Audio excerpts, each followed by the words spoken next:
Hello friends आम्भे माने बे city exam रे physical science रो आसुथिबा किछि सिलेक्टेड क्वेश्चन डिस्कशन करिवु जहा कि आपण मानको पई बहुत इंपोर्टेंट। आपण जदि सिटी एग्जाम पई सेसली प्रिपेयर होजंती ताहाले भिडियो को प्रथम रो शेष पर्यंत देखंतु काहे कि ना एई टाइप रो क्वेश्चन नि आपनकर एग्जाम रे आसीबो। आपण जदि प्रतिदिन एई भଳି भिडियो देखिबा को चाहुचंती ताहाले हम चैनल को सब्सक्राइब करंतु एवं नोटिफिकेशन बटन को ऑन करि रखंतु जहा फल नेक्स्ट भिडियो जते बेले भी अपलोड हेबो आपण ने जानि परिबे आपन एग्जाम पई प्रिपरेशन मध्ये हेई परिबे। तबे चलंतु आज रो क्वेश्चन आंसर कोन रहिछि डिटेल्स डिस्कशन करिबा। तो फ्रेंड्स पूर्व वीडियो रे आमे माने 1 रु 25 नंबर पर्यंत डिस्कशन करिथिलु और 26 नंबर मु आपन को पचारिथिली कि यार आंसर कोन हबो आपन माने बहुत भलो भाबरे आंसर यार देइथिले। तो आमे 26 नंबर पाखरु स्टार्ट करिबा बाकी आ समस्त क्वेश्चन एठारे कंप्लीट करिबा।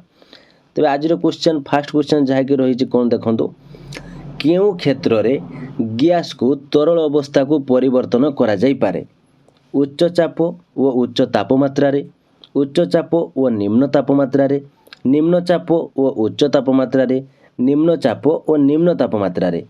तो यार राइट आंसर हेउची ऑप्शन बी उच्च चाप व निम्न तापमात्रा रे। नेक्स्ट क्वेश्चन देखंतु कोन रहिछि प्रवाहमान गुण वस्तुर केउ अवस्था रे आदु देखिबा को मिले नाही कठिन तरल गैसीय गैसीय व कठिन। तो राइट आंसर होची ऑप्शन ए कठिन। जलर स्फुटनांक केते degree centigrade 0 degree Celsius 100 degree Celsius 80 degree Celsius 273 degree Celsius. तो यार राइट आंसर होची ऑप्शन बी 100 डिग्री सेल्सियस।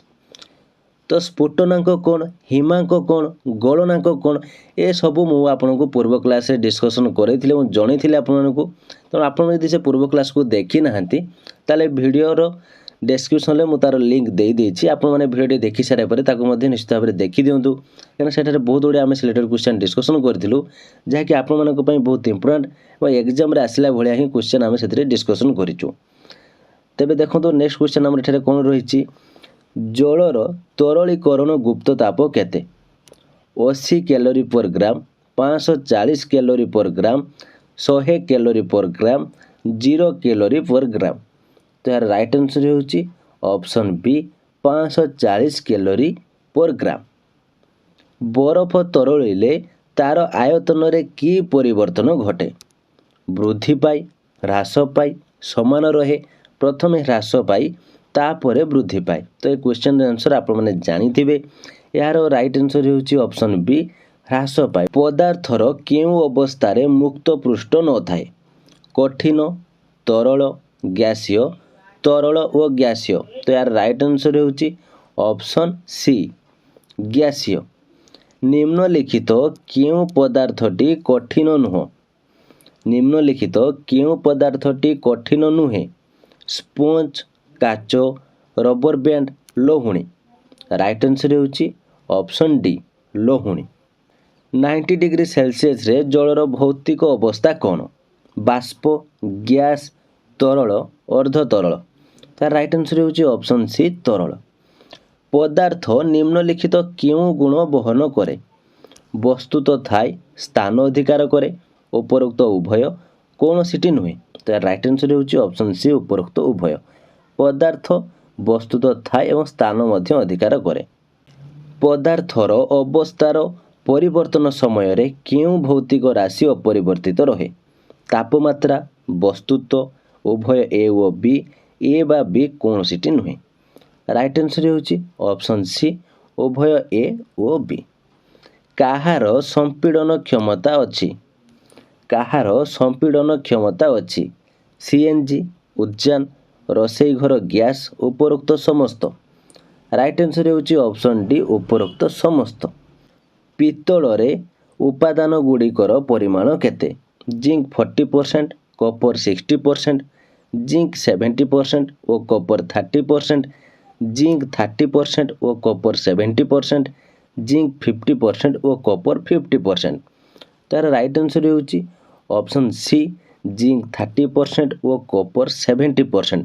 केउटी गैसीय अवस्था रे देखिबा को मिले नाही अधिक सांद्रता थाए अधिक आयतन थाए प्रवाहमान संपीड़न होइथांती।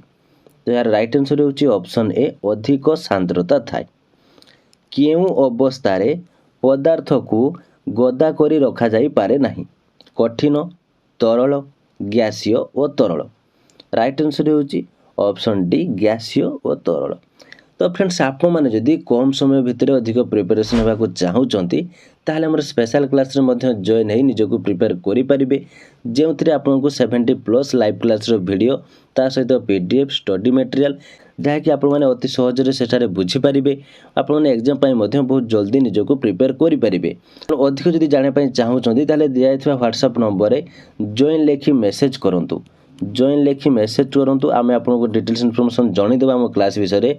जदि भी किछि हमरो क्लास विषय नै आपनको किछि डाउट थाई बा किछि आपनको पचारिया पई चाहुथांती ताहले हमको कॉल करी मध्य आपण माने पचारि परिबे। तापरे आपण माने आराम से जॉइन हेई निजर प्रिपरेशन स्टार्ट करि परिबे। तबे दिया जायथिबा व्हाट्सएप नंबर रे जॉइन लेखि मेसेज करंतु। तबे आमे क्वेश्चन ऊपर केबे जिवा चलंतु। क्वेश्चन हमर कोन रहिछि?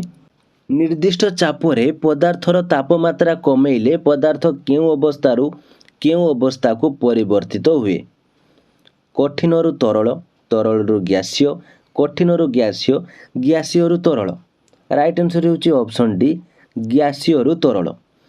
पदार्थर कठिन अवस्थारू तरल अवस्था को परिवर्तन को कौन कहा जाए?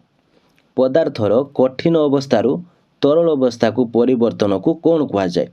गलन, स्फुटन, हिमकरण, ऊर्ध्वपातन। तो यार राइट आंसर होची ऑप्शन ए गलन। तरलर सांद्रता सह विसरणर संपर्क कौन? सांद्रता बढ़िले विसरण कमे, सांद्रता बढ़िले विसरण बढ़े, सांद्रता सह विसरणर कौनसी संपर्क नहीं, कौनसीटी नुहे। राइट आंसर होची ऑप्शन ए जहाँकि सांद्रता बढ़िले विसरण कमे। निम्नलिखित केउ पदार्थरे अणु अणु मध्यरे व्यवधान सर्वनिम्न? पत्थर, पानी, धुआं, तेल। तार राइट आंसर होची ऑप्शन सी धुआं। पित्तल केउ प्रकार द्रवणर उदाहरण? कठिन द्रवण, तरल द्रवण, गैसीय द्रवण, कौनसीटी नुहे। तार राइट आंसर होची ऑप्शन ए कठिन द्रवण। निम्नलिखित केउ पदार्थ ताप पाई सीधा सड़क कठिन अवस्थारू गैसीय अवस्था को परिवर्तित हुअन्ति? निम्नलिखित केउ पदार्थ ताप पाई सीधा सड़क कठिन अवस्थारू गैसीय अवस्था को परिवर्तन हुअन्ति? गंध कर्पूर, नापाथालिन, आमोनियम क्लोराइड, उपरोक्त समस्त। तो ये क्वेश्चन मध्य आमे पूर्व क्लास रे डिस्कशन करिथिलु। तार राइट आंसर होची ऑप्शन डी उपरोक्त समस्त। निम्नलिखित केउटी एक विशुद्ध पदार्थ? घी, रक्त, जल, क्षीर। तो यार राइट आंसर होची ऑप्शन सी जल। केउ उक्तिटी ठीक? अंत आणविक बल अधिक हेले गलनांक अधिक हुए, अंत आणविक बल अधिक हेले गलनांक कम हुए, अंत आणविक बल अधिक हेले स्फुटनांक कम हुए, कौनसीटी ठीक नुहे। तो यार राइट आंसर होची ऑप्शन ए अंत आणविक बल अधिक हेले गलनांक अधिक हुए। निम्नलिखित केउ क्षेत्र रे अणु अणु मध्यरे आकर्षण बल सर्वनिम्न? जल, अल्कोहल, लुहा, जबखारजान। तो यार राइट आंसर होची ऑप्शन डी जबखारजान। नक्षत्र गुड़िकर उत्तप्त पिंडरे थिबा पदार्थ केउ अवस्था रे थांती? कठिन, तरल, गैसीय, प्लाज्मा। तो यार राइट आंसर होची ऑप्शन डी प्लाज्मा। पदार्थर केउ अवस्था रे अणु अणु मध्यरे व्यवधान सर्वाधिक? कठिन, तरल, गैसीय, प्लाज्मा। राइट आंसर होची ऑप्शन सी गैसीय। निम्नलिखित केउ पदार्थर निर्दिष्ट आकार और आयतन थाए? तैल, धुआं, इटा, पारद। राइट आंसर ऑप्शन सी इटा। पदार्थर अवस्था दृष्टि केउटी अलगा? धुआं, अम्लजान, वायु, कौनसीटी नुहे।